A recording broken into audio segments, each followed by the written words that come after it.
Hi guys, welcome back to Tutorial Millennials channel.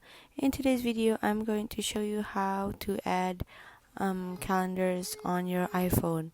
So you go to settings and then you scroll down to calendars, and then you look for so you go sorry, not default calendar. You go to alternate calendars.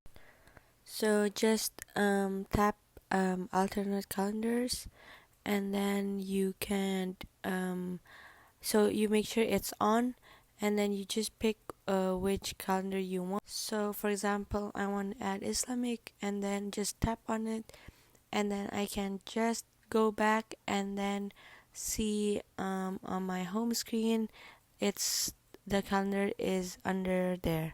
So I hope this video is useful, and thank you for watching.